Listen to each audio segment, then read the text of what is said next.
No necesitamos permiso para volar libres. Escuchad, el pájaro observador.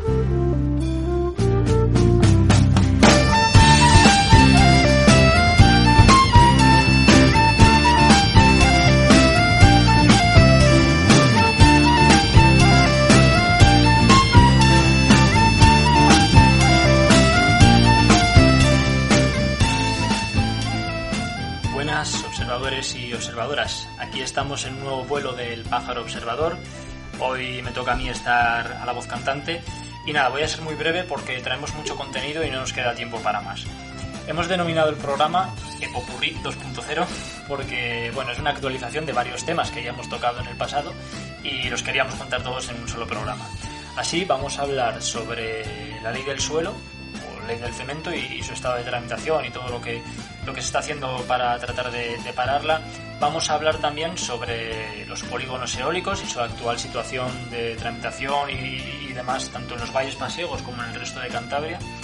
Y brevemente yo quisiera también actualizar un poco la situación de la asamblea de Juntas Lo Paramos Todo, ni desahucios ni represión, con un par de datos. Llamativo que durante el primer trimestre de 2021, en plena crisis, se ha producido un incremento de los lanzamientos de viviendas del 17% y 139 familias cántabras han sido echadas de sus casas. Esto en plena crisis, como digo. De hecho, para el próximo 25 de mayo está previsto un desahucio en Bodepiélagos. Pero lo curioso es que se está dando una situación, nos comentan desde la Asamblea, de que muchos desahucios no se programan pero luego no llegan a realizarse por X razón, ¿no? Y da la sensación de que se está buscando quemar a la PA y mover mucho a la gente para cansarla en su activismo contra los desahucios. En el caso concreto de la Asamblea de Juntas, pues la recaudación ha sido por el momento todo un éxito. Se vendieron prácticamente todas las papeletas del sorteo que finalmente cuyo premio se entregó finalmente el 30 de mayo en un acto en el Toju, el Centro Social de Ruente, que fue un éxito con mercadillo, conciertos, comida, etcétera. Y bueno, se proseguirán en esa línea y tienen próximas reuniones durante las siguientes semanas. Y nada más, comentar también muy brevemente que desde el Pájaro Observador apoyamos la marcha por la libertad del pueblo saharaui, que en el caso de Cantabria saldrá desde Santander en dirección a Madrid en autobús el 19 de junio a las 5 de la tarde. Y nada más, os dejo con Eva, que nos trae una entrevista a Clara sobre la ley del suelo. Y posteriormente enlazaremos directamente con la entrevista que le hice a Humberto, miembro de la Plataforma en Defensa del Sur de Cantabria y Montaña Palentina, y con la conversación que mantuve con Aitor, ya que los dos somos miembros de la Plataforma en Defensa de los Valles Pasiegos, también acerca de la situación de los eólicos en Cantabria.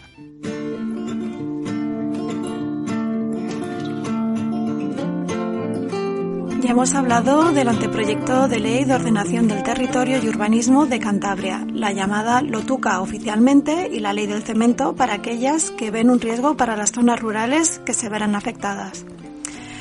En su momento hablamos con Arca para que nos diese un poco sus perspectivas sobre este nuevo anteproyecto de ley y ahora, a las puertas de que sea aprobado, hablamos con Clara, una compañera que forma parte del colectivo Movimiento por la Protección del Suelo Rústico. Este colectivo ha empezado a moverse por la zona occidental muy recientemente, la zona occidental de Cantabria, claro, y una de sus actividades son charlas por diferentes municipios para informar sobre las posibles consecuencias de la LOTUCA. En estas charlas nos hablan de términos que ya empiezan a sonarnos familiares, como son los pesires, las corolas, LOTUCA, PROT. Vamos a hablar con ella para que nos explique un poquito esto. Hola. Hola Clara, ¿cómo estás? Muy bien. Bueno, pues como os he comentado antes, pues tenemos una compañera del Movimiento por la Protección del Suelo Rústico que nos va a dar un poco de luz a todas estas cuestiones. Y a vocablos como los que he dicho antes, de pesires, corolas, prot y todo esto. Así que, bueno, voy a empezar con la primera pregunta. ¿Puedes decir un poco qué es esto de los pesires, del prot, todas estas palabras que están saliendo ahora con la LOTUCA? Pues estos son instrumentos de ordenación territorial. Cada uno tiene una competencia diferente Pues el PROT es el Plan Regional de Ordenación Territorial, el POL es el Plan de Ordenación del Litoral, que sería para la zona costera, la LOTUCA es la Ley de Ordenación del Territorio y Urbanismo de Cantabria, y los PESIRES son proyectos singulares de interés regional. Son diferentes leyes que ordenan el territorio. ¿En qué consiste concretamente los PESIRES? Los PESIRES son, como he dicho, un instrumento de ordenación territorial que en este momento vienen como incluidos dentro de la Ley de Ordenación del Territorio, en el anteproyecto de ley, como un instrumento de ordenación más, aunque en su origen los PESIRES eran para casos excepcionales, por eso se llaman singulares. Nacieron en el año 98 con el gobierno de Aznar en la Comunidad Valenciana para hacer proyectos que fueran declarados de interés público, de interés general.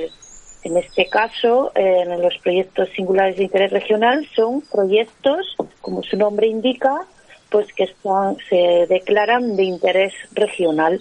Y entonces, con esa declaración, pues se puede hacer ese proyecto en cualquier clase de suelo y se puede hacer la expropiación del suelo, expropiación forzosa o pagar a las personas un justiprecio una vez que se ha declarado esta figura. Claro que hablamos de interés social, pero este interés social puede ser muy cuestionable, ¿no? Y más hacia las tendencias que está siguiendo la Comunidad Autónoma de Cantabria para según qué cosas muy focalizadas en turismo de masas ¿no? ¿Tú crees que esto está un poco pensado para estas nuevas figuras que están apareciendo, como los polígonos eólicos? Bueno, lo de interés regional pues es un poco difuso, porque dentro de la ley dentro de la LOTUCA no pone qué criterios específicos tiene que tener un proyecto para que se pueda declarar de interés regional. Los criterios para declarar un proyecto de utilidad pública o interés social han sido definidos por la jurisprudencia de los tribunales. Y bueno, ya que hemos venido a hablar de la LOTUCA, vamos a hablar de la LOTUCA. ¿La LOTUCA es una ley nueva o es algo que lleva un tiempo por ahí ya deambulante? Cuéntanos un poco sobre los orígenes de esta ley. La última ley de ordenación del suelo es del 2001, aunque en estos últimos 20 años ha sufrido 26 modificaciones de la ley.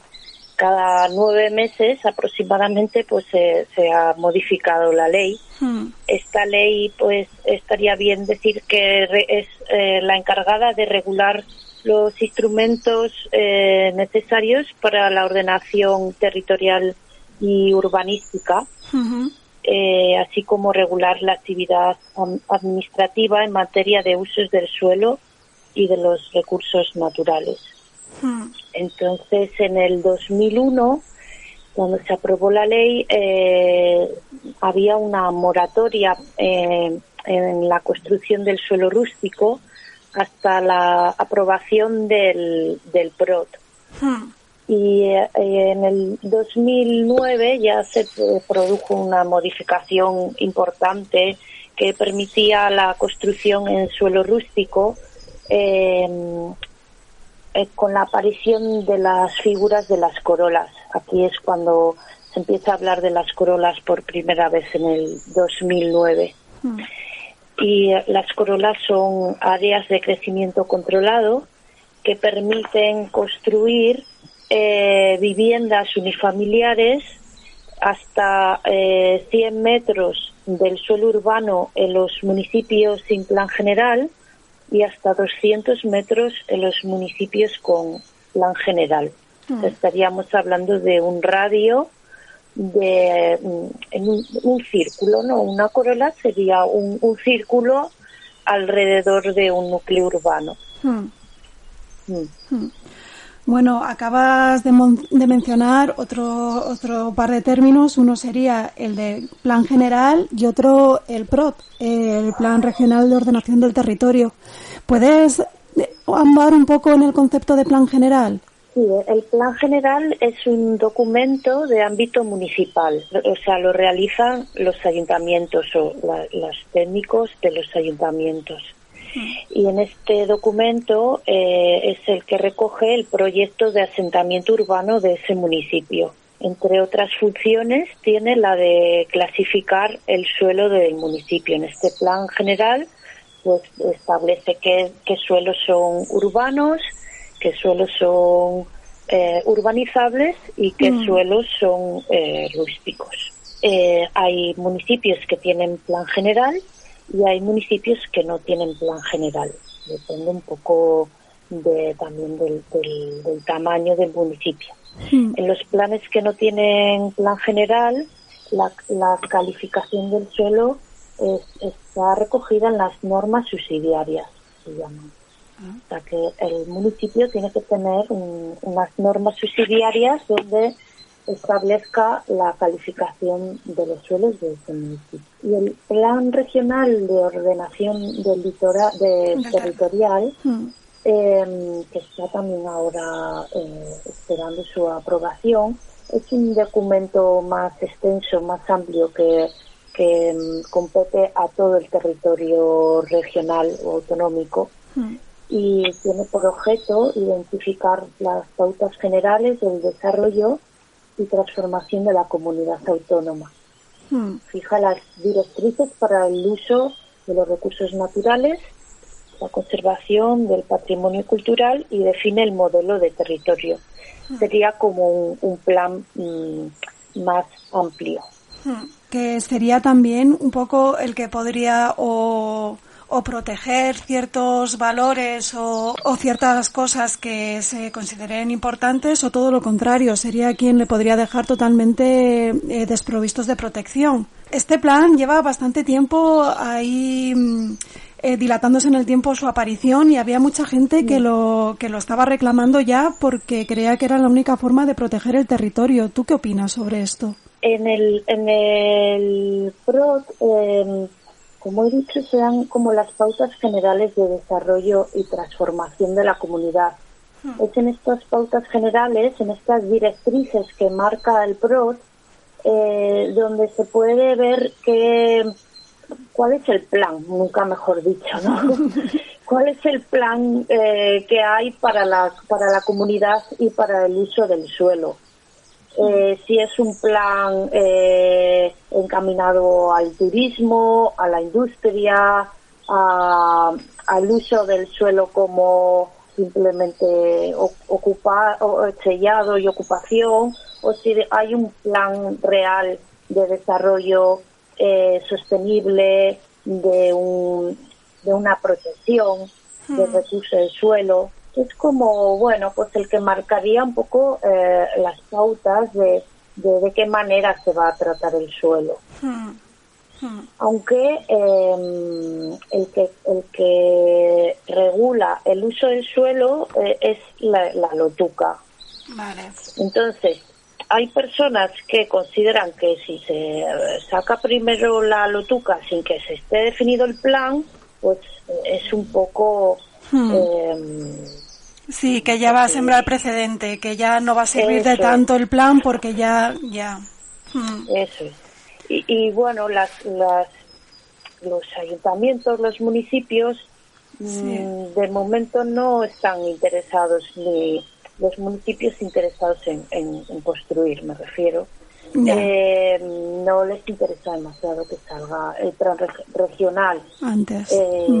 Con las leyes actuales pues ya pueden ejercer de manera que consideren. Volviendo un poco al tema de la LOTUCA o de la ley del cemento, ¿hay alguna pauta que contravenga alguna de las resoluciones o alguna de las leyes anteriores que hay sobre la protección del suelo, ya no solamente en Cantabria, sino a otros niveles? Bueno, por ejemplo, volviendo al tema de los PESIRES, el Tribunal Constitucional ya advirtió al Gobierno de Cantabria que no puede predominar sobre cualquier tipo de suelo como el Gobierno de Cantabria pretende, sino que hay disposiciones del suelo que están por encima de los PESIRES. O sea, el suelo no se puede, se llama desnaturalizar.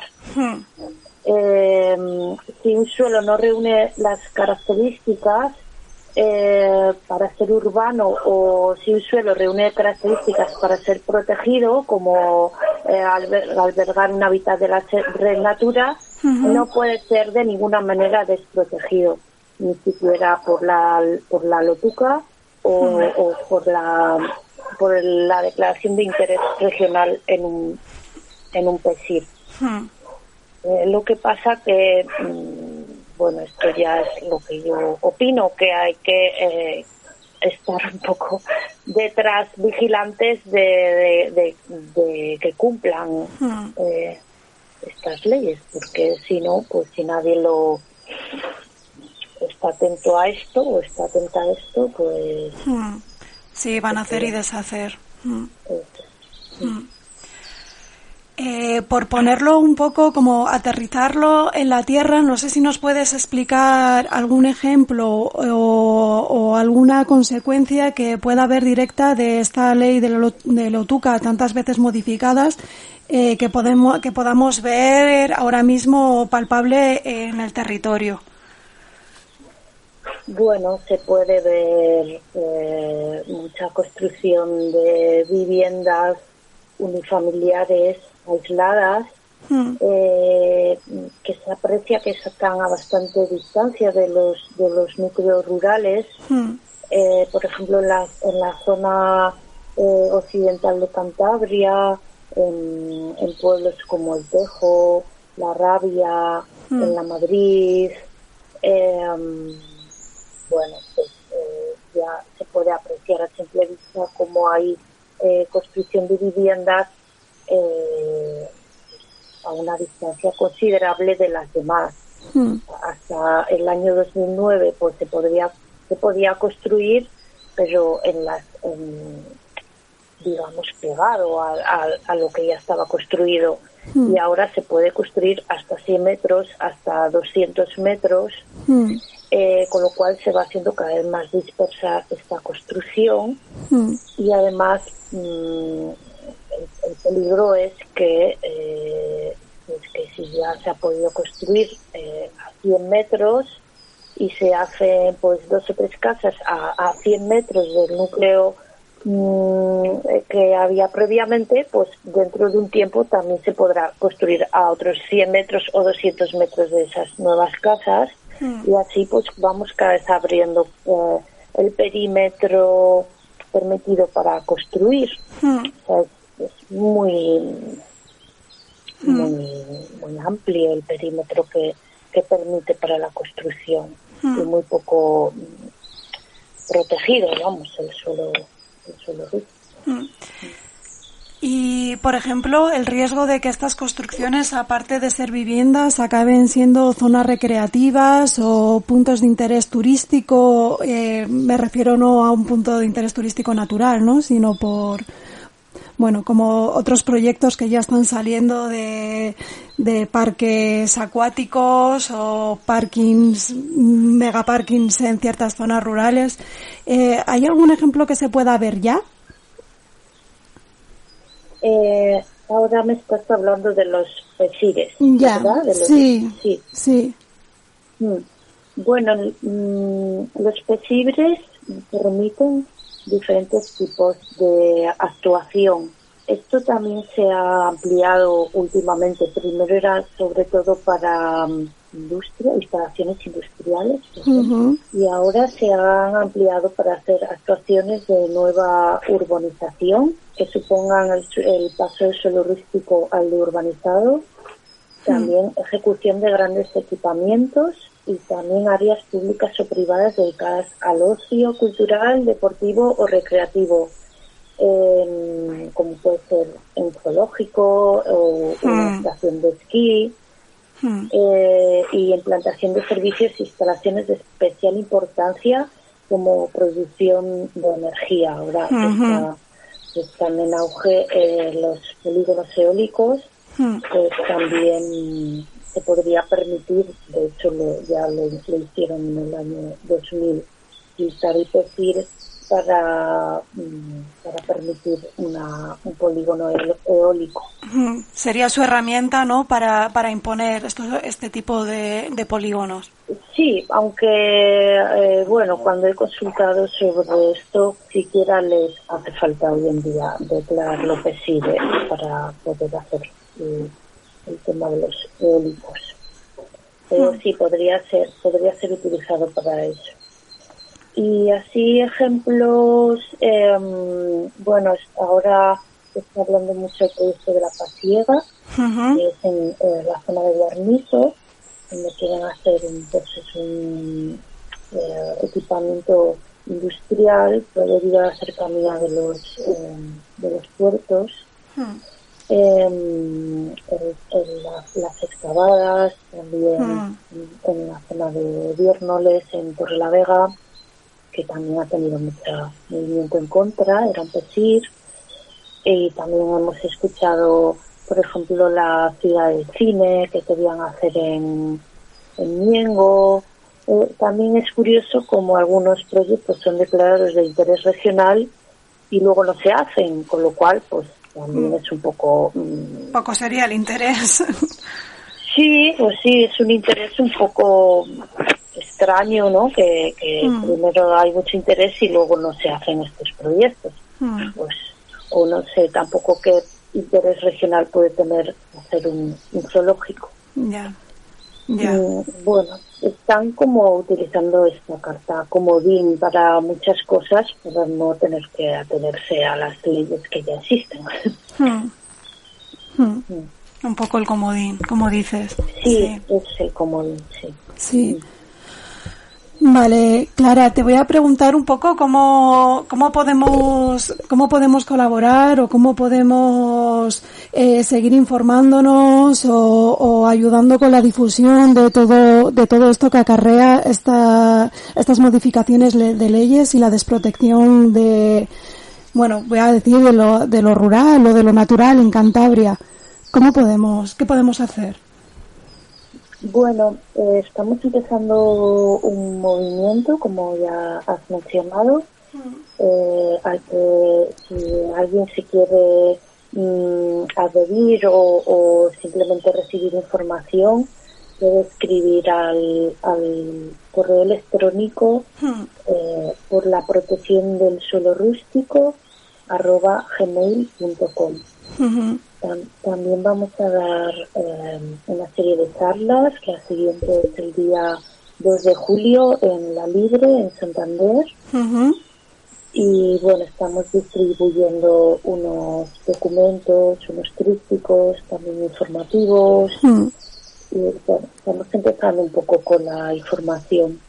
Es importante decir que el anteproyecto de ley se pretende aprobar este verano, en julio o agosto, o sea que ya es bastante inminente.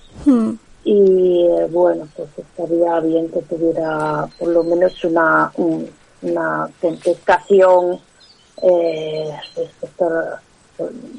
de parte de la población respecto a esta ley que nos va a influir tanto. Sí. Pues Clara, muchas gracias por este tiempo y por esta información tan clara y ordenadita. Y por nuestra parte no teníamos ninguna pregunta más. No sé si tú crees que se nos ha quedado algo ahí en el tintero que quieras resaltar, añadir o algo que quieras decir. Sí, me gustaría explicar cómo queda el tema de las farolas en el anteproyecto de ley. Que lo que he explicado antes es sobre la modificación del 2009. Y en el anteproyecto de ley hay alguna modificación que quedaría de la siguiente manera: el tema de las áreas de crecimiento controlado en el anteproyecto de ley. Bueno, y también quiero hablar sobre el cambio de nombre de la calificación del suelo. Ahora, después que explico esto, voy a explicar lo otro. Sí. Las corolas quedarían a 100 metros de suelo urbano y a 50 metros de los núcleos rurales en el anteproyecto de ley. Lo que pasa es que es muy importante señalar que en la misma ley hay una disposición transitoria. O sea, cosa también bien curiosa, que hacen la ley y en la misma ley ponen una disposición transitoria al final de todo de la ley, ¿no?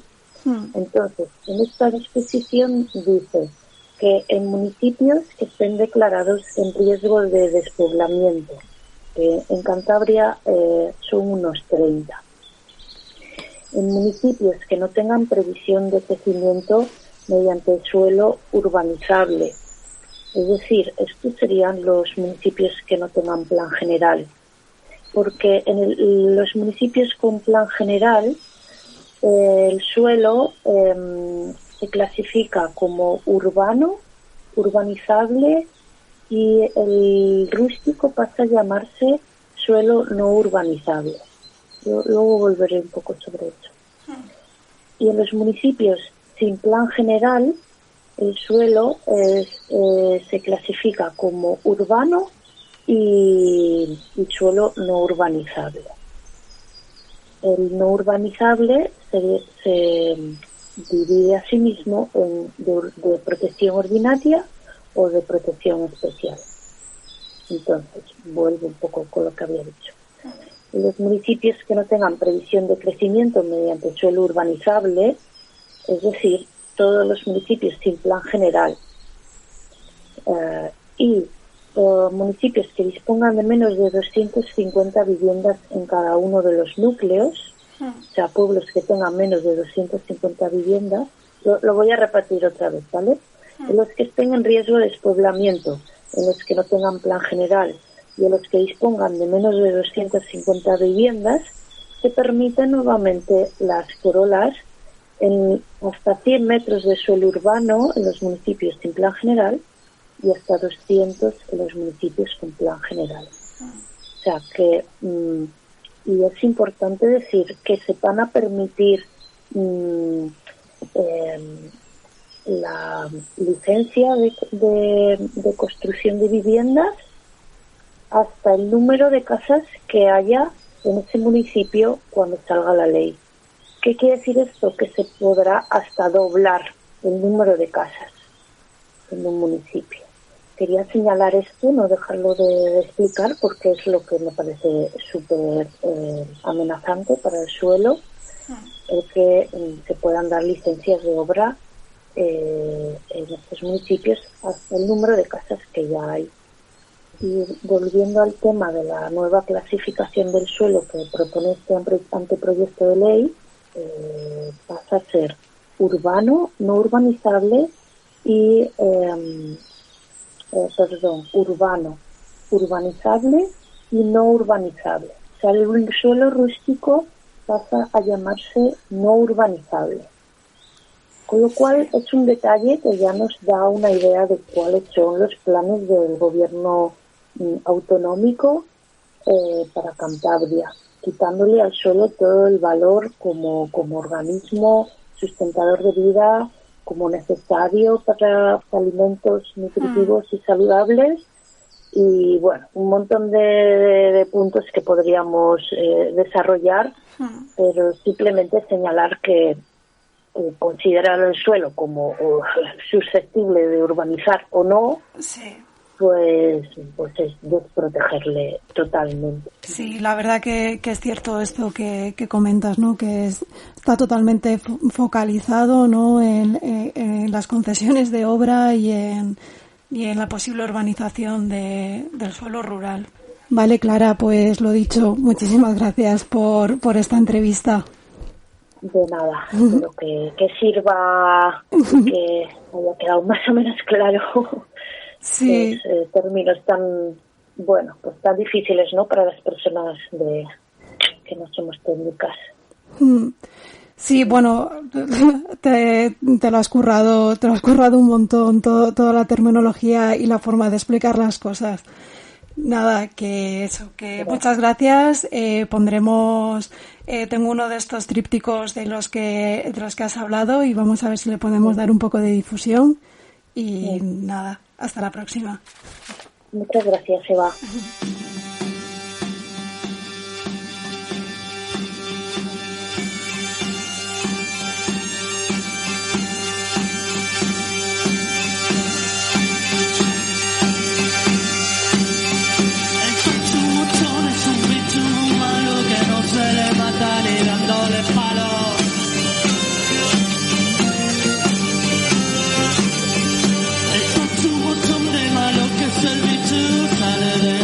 Comerse a los niños.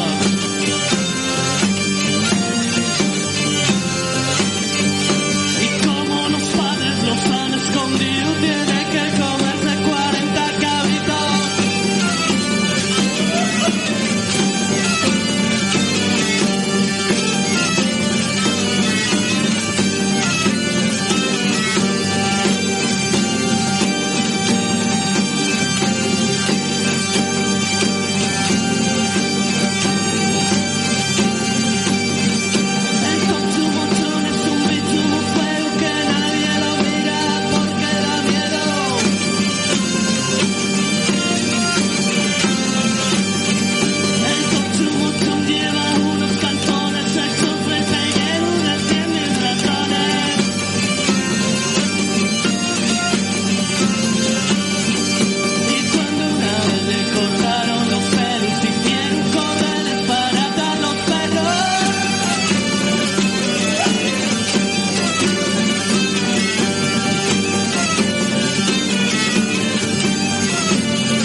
Bueno, pues estamos con Humberto, que forma parte de la plataforma en defensa de los valles del sur y Montaña Palentina.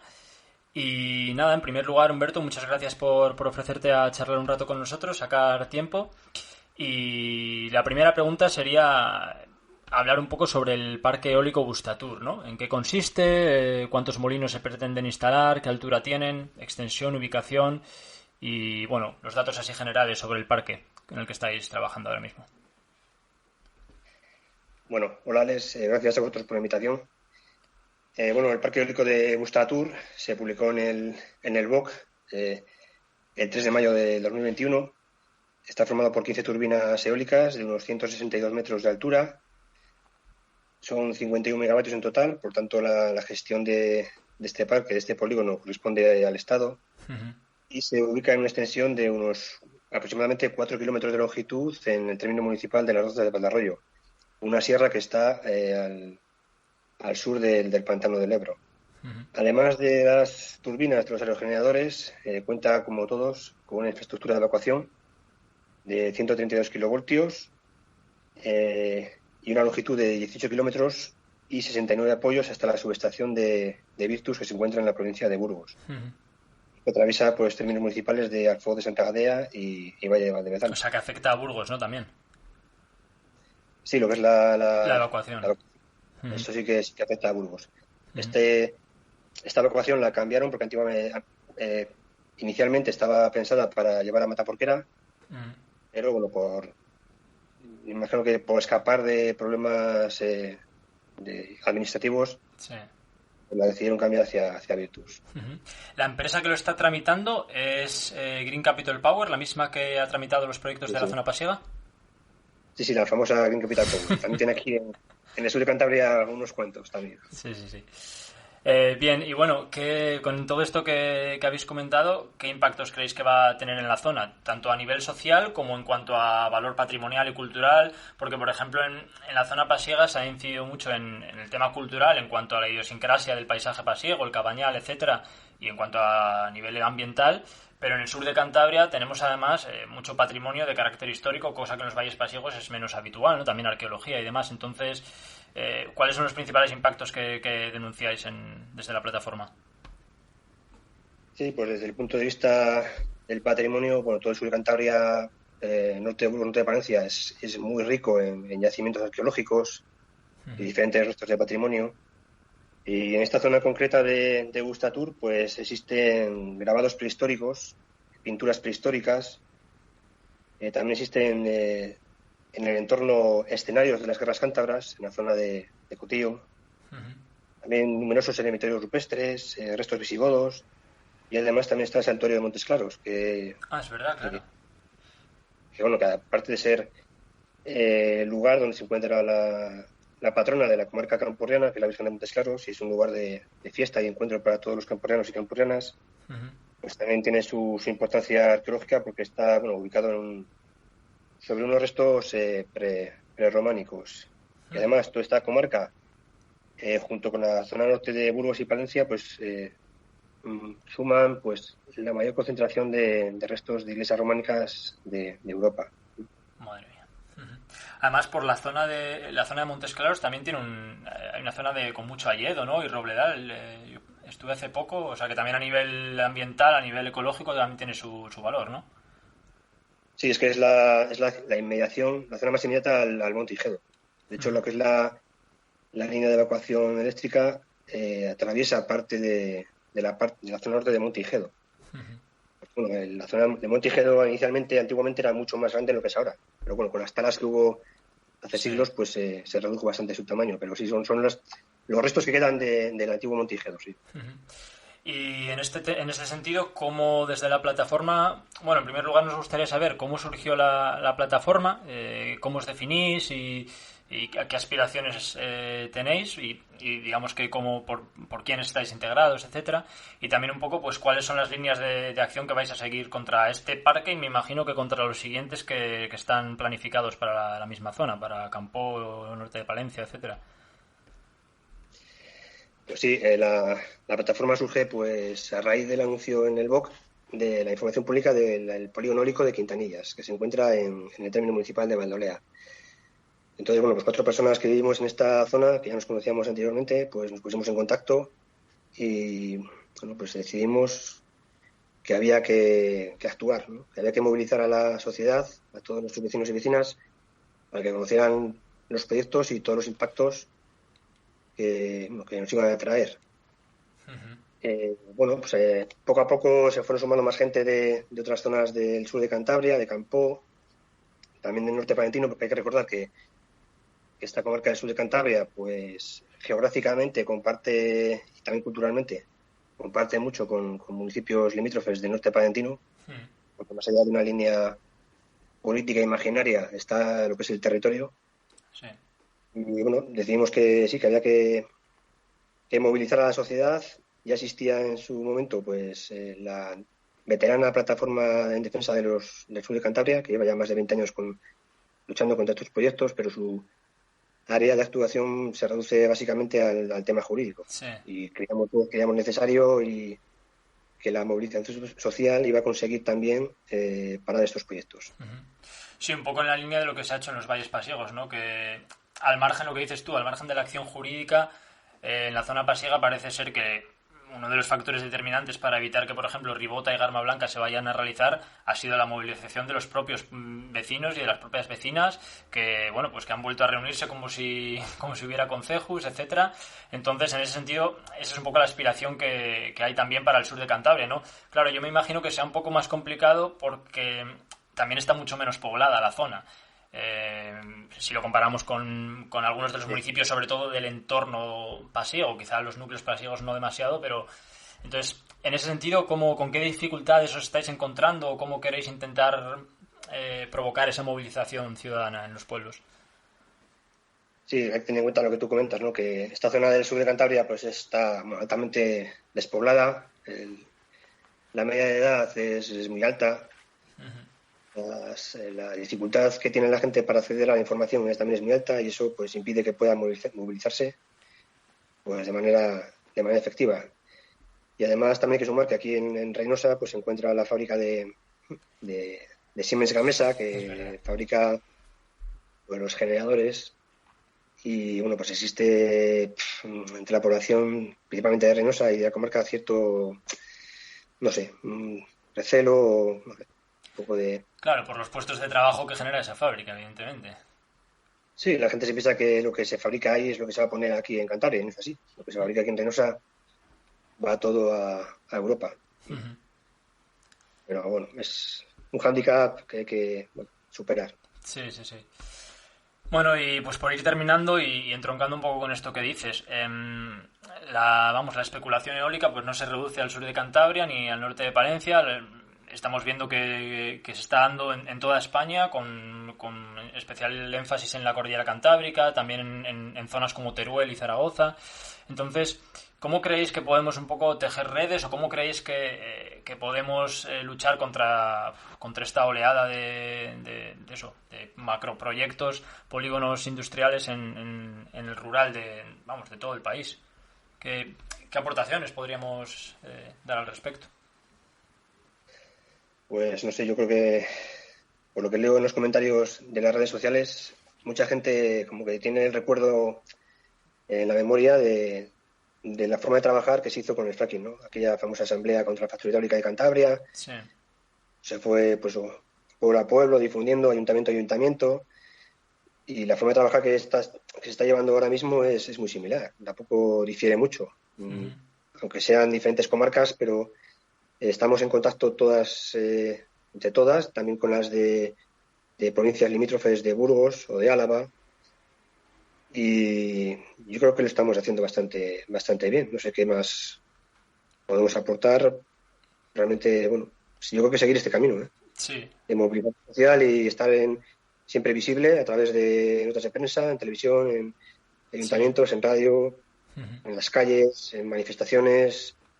Claro, sí. Se está hablando hace poco también de algún tipo de manifestación a nivel de Cantabria, también porque un poco en contraposición con lo que sucedía con el fracking, quizá con el tema eólico en los núcleos urbanos igual es más difícil de que la gente se conciencie, ¿no? Porque, bueno, pues sí que lo ven como una energía limpia y claro, en las ciudades, en Santander, el impacto no va a ser especialmente grave, mientras que el fracking pues era una cosa como que se veía más directa porque podía contaminar acuíferos, etcétera, ¿no? Entonces, en ese sentido, igual también estas llamadas de atención en los núcleos urbanos serían interesantes, ¿no? Bueno, sí, hay que tener en cuenta que... Bueno, yo creo que hay que hacer ver a la gente de la ciudad, sería positivo hacerles ver que el medio rural no solo es de la gente que vive en el medio rural, sino que también es suyo. O sea, los valles pasiegos, el sur de Cantabria, también es parte de la gente que vive en Santander, porque les gusta venir aquí y verlo como está ahora, o de la gente de Bilbao, o de la gente de Madrid, que viene el fin de semana con la familia a visitar esta comarca porque le gusta como está. Sí. Y quizás haya que hacerles entender que este problema también es parte suya. Claro, sí. Bueno, pues por mi parte no se me ha quedado ninguna pregunta. Más o menos hemos cumplido el tiempo que teníamos previsto. No sé si quieres aportar algo más, Humberto. Bueno, pues lo único bueno es están entrando, ya lo sabéis, están entrando numerosos proyectos tanto en la zona pasiega como en la zona del sur de Cantabria. Se está publicando en el BOC, pues como caen como bombas, ¿no? Sí. Desde Sí. de Cantabria. Sí. Y la lucha que nos espera a partir de ahora va a ser dura. Uh-huh. Y necesitamos estar pues más atentos y más unidos que nunca. Sí. Y sumar fuerza. Sumar fuerzas, sí. Pues nada, bueno, nos quedamos con esas palabras y muchas gracias por tu colaboración. Bueno, a vosotros. Venga, un abrazo, adiós. Muchas gracias. Bueno, pues estamos con Aitor, que al igual que servidor es miembro de la plataforma en defensa de los valles pasiegos. Y bueno, en lugar de una entrevista así al uso como las que le hemos hecho a Clara y a Humberto, con Aitor pues íbamos a hacer un poco una conversación así entre los dos, breve, porque no tenemos demasiado tiempo, la verdad. Y queríamos un poco abordar pues tanto lo que se ha conseguido desde la plataforma y en general desde el movimiento vecinal contra los polígonos eólicos, como la que se nos viene encima, porque es gorda y bastante más intensa que la que hemos tenido hasta ahora. Así que nada, bueno, lo primero, Aitor, muchas gracias por animarte a participar, que te hemos lanzado la caña ya varias veces y por fin has caído, ¿eh? Sí, al final si no es por un tema es por otro. Mira, en este coincidimos los dos, así que más agradable. ¿Cómo valorarías tú lo que se ha conseguido con los parques eólicos de Ribota y de Garma Blanca en la zona pasiega y de Miera? Bueno, pues yo la verdad, no sé qué opinarás tú, pero a mí me parece, las expectativas iniciales no eran tan altas como las que podemos tener ahora mismo y eso es buena señal. Ahora estamos apuntando quizá más alto de lo que pensábamos al inicio y yo creo que ha sido pues increíble ver la movilización vecinal que ha habido, pues eso, nacida sobre todo de los entornos más rurales y extendiéndose a las zonas pues de carácter un poquito más urbano. Sí. Y pues muy agradable en ese sentido, ¿no? Sí, hombre, yo creo que teníamos la experiencia de la lucha contra la fractura hidráulica y de algún modo como que se ha repetido un poco, yo creo, el mismo tipo de experiencia. Pero bueno, yo personalmente, porque a ver, luego ha habido un momento clave que ha sido la declaración desfavorable que emitió el gobierno de Cantabria primero sobre Garma Blanca y después sobre Ribota, y bueno, y las comparecencias de Revilla y de varios políticos explicando que no se iban a realizar parques eólicos en los valles pasiegos, que se iba a realizar todo con absoluto respeto a la ley, bla, bla, bla. Y eso ha sido un poco un punto de inflexión y parece que estos dos parques ya no se van a realizar. Ahora, como hablaremos ahora enseguida, salen ahí no me sale ahora. Amaranta y Quebraduras, se están mezclando las palabras, que son dos parques que están muy cerca. Entonces, a priori ya no se van a realizar en esta zona, pero en mi opinión también hay una parte de lavado de cara por parte del gobierno, porque a la vez que han hecho esos dos informes, ahora mismo tenemos 9, si no me equivoco, parques eólicos que están o ya sacados a información pública o a punto de salir, con lo cual no hay un cambio de postura realmente frente a la especulación eólica, yo entiendo. No, para nada. Y de todas formas, yo tampoco sería tan optimista con el decir a priori no se van a hacer en esta zona. Yo creo que podemos decir casi que a priori no se van a hacer del modo que lo tenían previsto.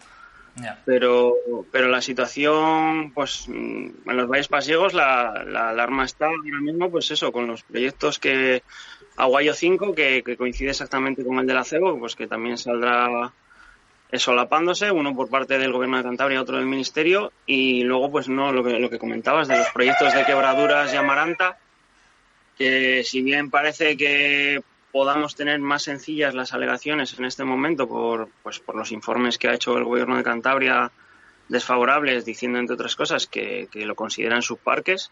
Uh-huh. También es cierto que ambos proyectos tienen muy cerca las subestaciones eléctricas y va a haber que estar muy atento a eso porque seguramente prevean modificaciones de los proyectos iniciales que haya que responder de forma más contundente. Sí. Sí, sí. Bueno, para los oyentes y las oyentes que no lo sepan, el parque eólico del Acebo que estaba previsto, no recuerdo exactamente cuántos aerogeneradores eran, pero está previsto en la cuerda que separa Toranzo de Carriedo y de la Vega de Pas por la parte sureste. Y es muy curioso porque va a salir ahora mismo información pública, Aguayo 5, lo que comentabas, que coincide exactamente coincide en buena parte del trazado con el Acebo, ¿no? Entonces también hay una parte como de por parte de las empresas, hay un intento como de, pues eso, ¿no? De ocultar y de no ser claros ni en los proyectos ni en la tramitación, que lo hemos visto desde el principio, ¿no? Y en este sentido, yo mi opinión, y creo que es una sensación que tenemos bastante gente, es que la movilización en las calles ha sido, que la vía jurídica que estamos siguiendo también desde la plataforma de presentar alegaciones, y vamos a intentar presentar a todo lo que se pueda, pero que esa vía jurídica tiene que ir en apoyo de una movilización vecinal que yo creo que en el caso de la zona pasiega ha sido clave, y espero que podamos reactivar ahora con estos otros parques que vienen. Sí, de hecho la muestra clara de que la participación popular ha sido la que ha decantado un poco los informes del Gobierno de Cantabria está en la diferencia de trato que ha habido por parte del Gobierno de Cantabria entre el Escudo y Garma Blanca y Rebota, con ciertas condiciones muy similares y con alegaciones presentadas por otros colectivos en el momento en el que se hizo el Escudo, pues nosotras no estábamos activadas como plataforma. Sí. Pues muy bien realizadas, que ya hemos podido ver algunas y ya ves, pues yo creo que eso, la participación y la presión vecinal ha sido clave y eso ha decantado los informes, sí. Sí, de hecho es una de las cosas que hablaba con Humberto en la entrevista que le hicimos, y claro que también uno de los desafíos en la zona sur de Cantabria es que los valles están mucho menos poblados y que es mucho más difícil activar esa respuesta vecinal también, porque el poblamiento pasiego facilita esa respuesta, porque ese poblamiento disperso hace que la gente viva mucho más cerca de los cordales donde se pretenden instalar los eólicos. Y luego también me comentaba Humberto, y quiero enlazar aquí un poco con el tema de si realmente hay un interés por generar energía eléctrica o lo que hay es un interés por la especulación y por todos los materiales y todo el resto de actividad económica que va ligada a la instalación de polígonos eólicos. Me comentaba Humberto que en la región hay un poco, en la zona sur hay un poco de reticencia a mostrarse en contra claramente de los eólicos por el tema de la fábrica que hay en Reynosa, donde se fabrican turbinas, aunque no se van a fabricar las turbinas que se pretenden instalar en Cantabria. Entonces, claro, allí va a ser más difícil. ¿Cómo lo ves tú? Tratar de quizá de llevar la experiencia de la zona pasiega, llevarla ahora también a la zona central del Escudo, de Molledo, de Luena, y también a la zona sur de Valderredible, de Valderroyo. Sí, hay varios aspectos que, como dices, dificultan un poco más, yo creo que en la zona del sur de Cantabria. Una es la que decías, la menor población y menos dispersa que en los valles pasiegos, que hace generar un estado de alarma mayor aquí, porque al final, lo que comentabas, hay muchos más cabañas y viviendas cerca de polígonos eólicos. La otra es lo que comentas, que los políticos y las empresas pues van a tender a jugar con esa falacia de la generación de empleo y más asociado pues a las fábricas que hay en campo. Que que ya se ha visto que, por ejemplo, que la empresa Green Capital Power pues ya tiene el acuerdo hecho de, pues no sé si 1.000 gigavatios con General Electric, que evidentemente no fabrica aquí en campo. Y sí, la otra es esa, el tema de las poblaciones, y me he liado con la tercera que tenía en mente decirte, pero bueno, sí, que evidentemente las estrategias tienen que ser distintas y porque las condiciones son distintas. Uh-huh. Pero bueno, cosa también tenemos que tener siempre en mente, y es que en esto tenemos que trabajar un poco con solidaridad territorial, y lo que les afecta en el sur nos afecta también aquí, y al final también formamos parte de una fábrica que pues eso, la conectividad dentro de la cordillera también es un aspecto muy relevante. Uh-huh. Sí, un poco hilándolo con esto último que dices, voy a dar unos pocos datos que he sacado de un artículo de Público en el que se cifran una serie de cuestiones por la plataforma Aliente. El PNIEC, que es el Plan Nacional Integrado de Energía y Clima, prevé de 2021 a 2030 que de los 191 gigavatios de potencia instalada que tenga nuestro sistema eléctrico en 2030, 89 provengan de la energía eólica y solar fotovoltaica. Desde la plataforma subrayan que en estos momentos ya tenemos 36 gigavatios instalados en la red eléctrica de eólicos y que está previsto, con todo lo que hay ahora mismo en tramitación, 129, una vez pasen el procedimiento de evaluación ambiental. Es decir, que sobre la mesa tenemos 156 gigavatios, que prácticamente es el doble de lo planificado, para dentro de una década. Entonces, es evidente que nos encontramos ante una especulación distinta de la que hemos tenido en otras ocasiones en nuestro país, pero es un proceso de especulación. Y en ese sentido, claro, ¿cómo intentamos también convencer a la opinión pública de la necesidad de las energías renovables, pero desde otra perspectiva? No sé, ¿qué puedes comentarnos ahí al respecto?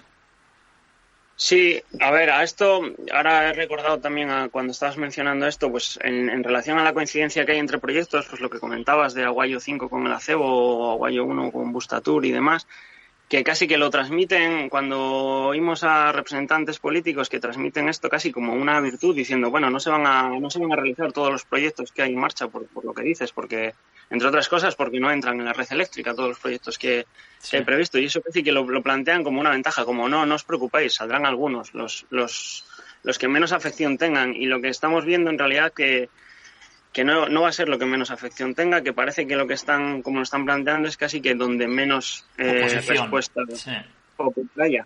Y eso casi que genera también o intentan generar pues esa casi que competitividad entre territorios que evidentemente tenemos que superar porque tenemos que estar todos a una. Y sobre todo, ahora mismo la situación debería ser no podemos admitir ningún polígono eólico tal cual lo están tramitando. Hasta que no haya una planificación, además. Es que no... Tanto territorial como energética, como saber exactamente a dónde nos quieren llevar, como en cuanto a estrategia de transición energética. Sí, porque no hay estrategia ni hay un cambio de modelo de ningún tipo. Simplemente hay, una proliferación enorme de eólicos.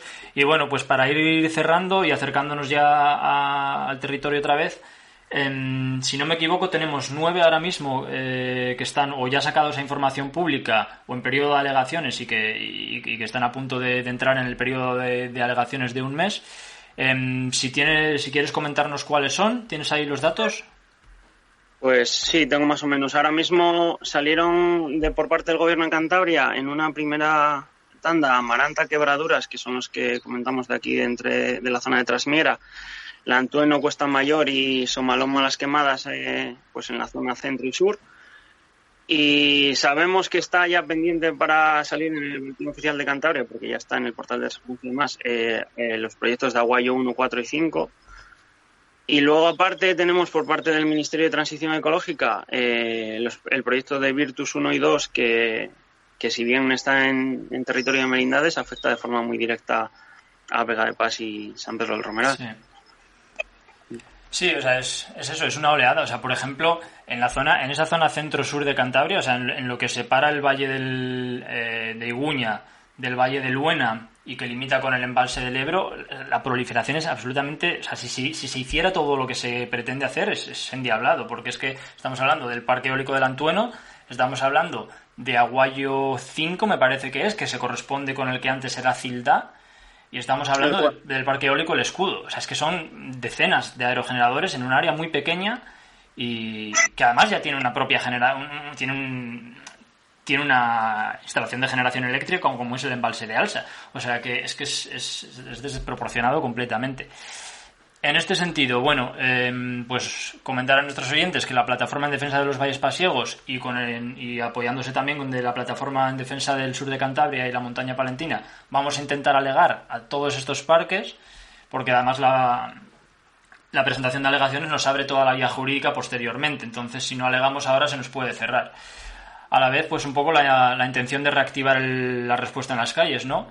Y en ese sentido, quería comentar que el otro día a Humberto no le dio tiempo a decirlo en la entrevista.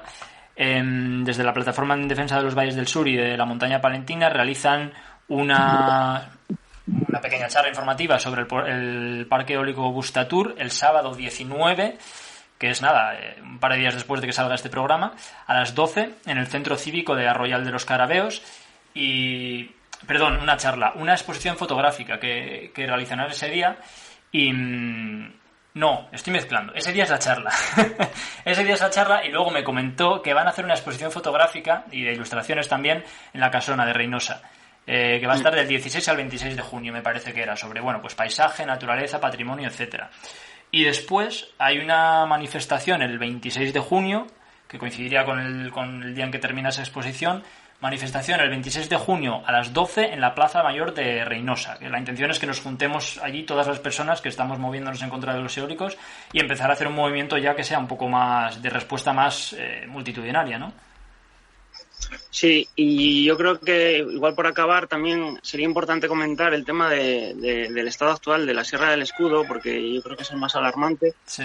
Y nada, sobre todo por decir eso, que recientemente más de 15 colectivos hemos hecho esa solicitud tanto a las consejerías del Gobierno de Cantabria como ayuntamientos de solicitud de suspensión. No, perdón, lo que han hecho los colectivos ha sido el solicitar al Gobierno de Cantabria los informes que elaboró, que han conllevado esa declaración de impacto ambiental favorable del Ministerio. Sí.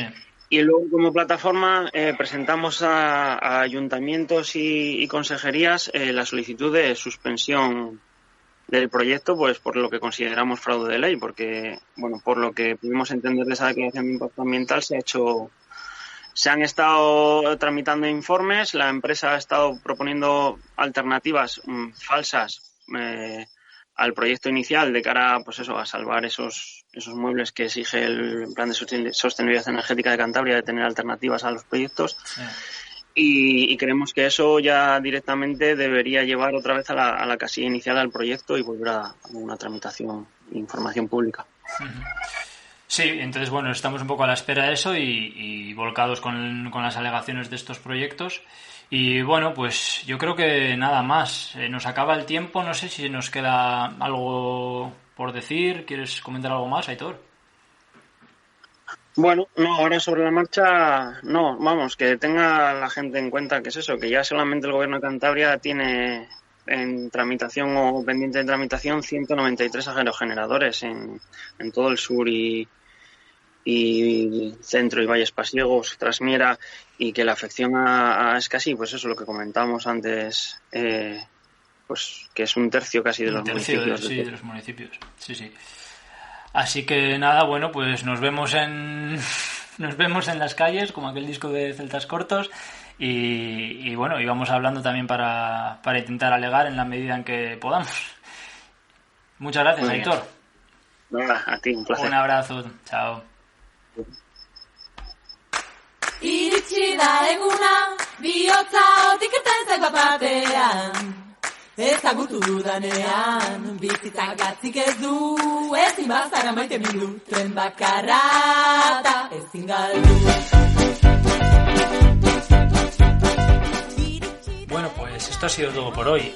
Queríamos comentar, que se nos ha olvidado a Aitor y a mí, que bueno, se ha creado un fondo jurídico en defensa de la Cordillera Cantábrica en el que estamos apoyando varios colectivos de la Cordillera Cantábrica, que bueno, ha recaudado dinero para poder realizar acciones de carácter jurídico contra toda la proliferación de eólicos que hay actualmente. Se han recaudado ya 49.000 euros, que es un 122% más de lo previsto. En las próximas semanas se van a realizar distintas reuniones técnicas y jurídicas pensando en atacar pues diferentes leyes de carácter estatal, y desde la Plataforma en Defensa de los Valles Pasiegos vamos a intentar que sea desde el fondo jurídico desde donde se ataque directamente al parque eólico del Escudo, porque es representativo de todo lo que está sucediendo y es el de mayor tamaño de la comunidad cántabra.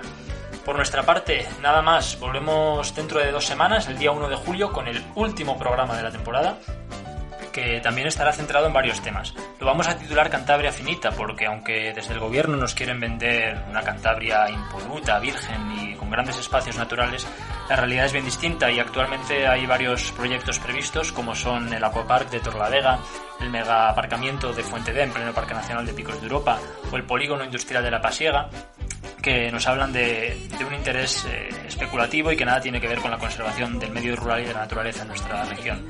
También traeremos una entrevista con Vicente del Grupo Surrealista de Madrid, al quien ya le entrevistamos hace unas cuantas semanas, y una última entrevista a la plataforma contra el SDRR, que vendrá a complementar lo que ya nos comentó Dani hace unas semanas en relación con Ecoembes y con el reciclaje. Así que por nuestra parte, lo dicho, nada más. Cuidaros y un abrazo desde el nido de El Pájaro Observador.